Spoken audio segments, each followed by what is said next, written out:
Hello YouTube and welcome to another video. Now, I know I've never done a tutorial before, but I figured I've been wanting to get into it. I think I have some cool techniques that I've been using for a while that I kind of want to show you guys how to do it. So, let's jump right into it. The main thing with this effect is it doesn't work in every situation with any type of lightsaber. You're going to need a specific lightsaber and you're going to need to film it in somewhat of a specific way. And you can get away with the filming a little bit. There's definitely a lot of leeway to that, but the biggest thing you're going to want to watch out for is your lightsaber. It has to be very bright. Ultra Sabers lightsabers are fine.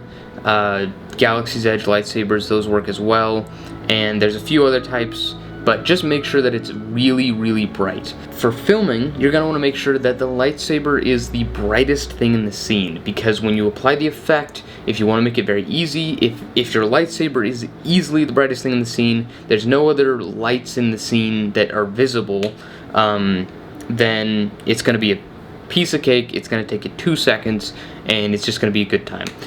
If you do have some lights, it's going to take you a little bit longer. Still going to be way faster than any other lightsaber effect, but yeah, just watch out for that. So I'm going to show you what I filmed and then kind of show you the things that I look out for when I'm doing this effect. So this is my clip, and I'm going to trim it real quick so that it's just what I want. And basically the few things that I do, so the first thing is for the ignition, I ignite it off camera and then bring it up. That is the easiest way to do it with this effect.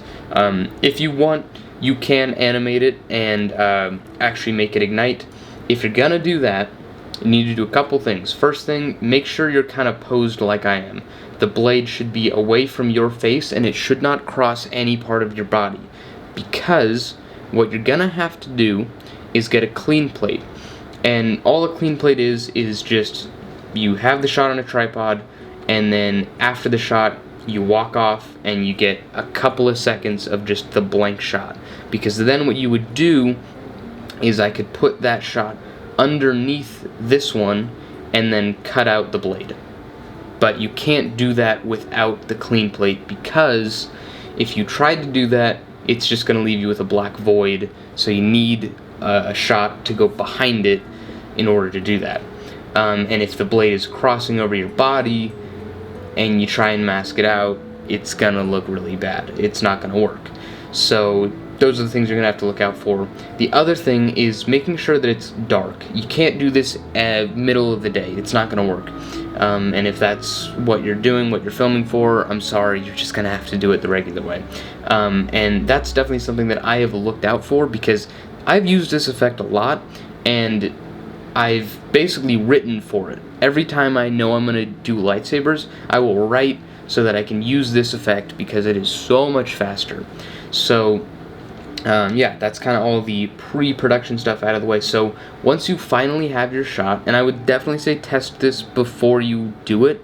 I've done tons of tests with this effect, because you want to do that to make sure that you can get it looking as good as it can be. So first thing I'm going to do, take the clip, have it once you've trimmed it and gotten it to your liking, then duplicate it, and you're going to go into the effects and grab the threshold effect.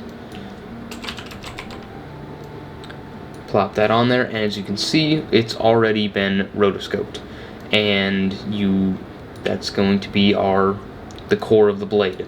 Now the next thing you're going to want to do is go into your opacity settings and change the blending mode to screen, or add. So change it to add. Add or screen works, either way, it's going to look the same. I use add just because that's what I do.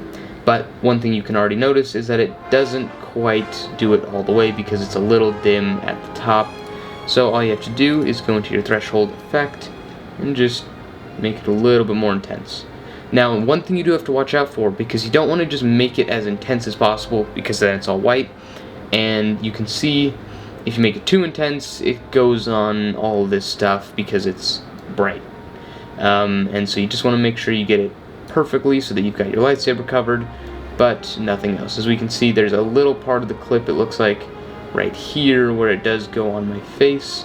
So I'm going to just make sure that that's not there. Now you can mask that out. It's going to take you 2 seconds, because Again, it's not on the whole thing, it's just tiny little bits here and there. But as you can see, it's already rotoscoped, and you didn't have to do anything like by hand. It took you 2 seconds. Now you're going to duplicate that layer, and we're going to go into the effects again. And for Premiere Pro, you're going to get the camera blur. If you are on Final Cut, you're going to get the Gaussian blur.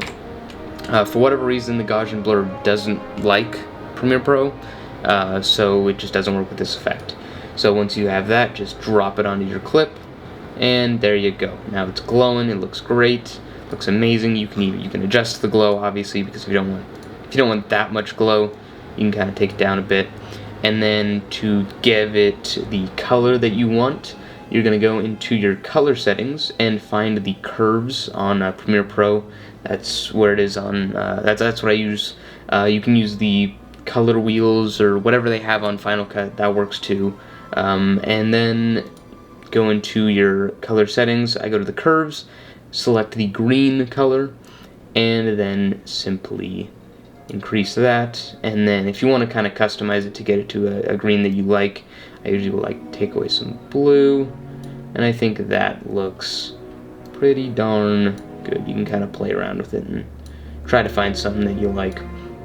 So that's all up to you, and then again, you can basically make it any color you want. Obviously, you want to make sure that it matches the glow of the actual lightsaber you had on set, because if it doesn't, it's going to look a little weird. But yeah, so there you go. And now you've got a lightsaber effect that took you barely any time to do, and it's already there. One other thing you can add, though, if you want to make the core a little bit, I don't know, blurrier. I don't know. It depends on the effect that you want to go for. Sometimes I'll add the camera blur to the core layer as well, and then just make it very subtle. And I think that can even look pretty good. So that looks like a little too much for this particular shot, but yeah. So you can kind of play around with it and make it look however you want it to look. So let me render this out, and then I'll show you the finished shot. Again, this took barely any time, and I think the biggest thing for me is that I've seen so many lightsaber tutorials where it'll be the same thing every time. They show you, alright, film yourself waving a stick around, okay? Now put that footage in After Effects. Now put the saber plugin over it. And now you just gotta go through and just line that up with your blade. It'll take, just line it up with your blade. That's all you gotta do. And then they completely skip the part where it took you 5 hours to get that effect done. So I think if you're willing to adjust your filming and write for this effect, it's going to save you so much time, especially if you're someone like me who, I'm the one who's filming, directing, writing, and editing my projects. So if it's all about saving time but also getting a high quality look, this is the perfect effect for you. So I think just try to make sure that you can use this effect, and it's a lifesaver. I've saved so much time by just doing this effect instead of doing a traditional effect. So as we can see, this is the final shot.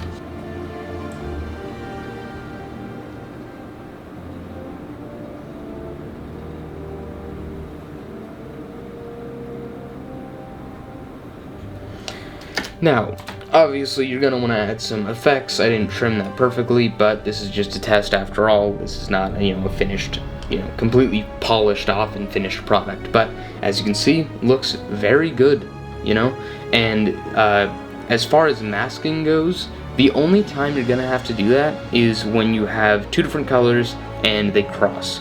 So even if you had two different colored lightsabers, as long as they're not even, if they're on two separate sides of the shot, then you don't have to do this. Or if it's a shot of just someone with that color lightsaber. So it's going to save you a lot of time for those shots mainly. And even if you have to masking out a rectangle around these lightsabers is so much easier than trying to hand track it and then, mask it around people and objects and stuff. Because that's the other thing. With this effect, you don't have to mask it around people or objects. If the lightsaber goes behind something, it's gonna look like it's behind something because the effect is gonna go away because it's blocking the light from the lightsaber.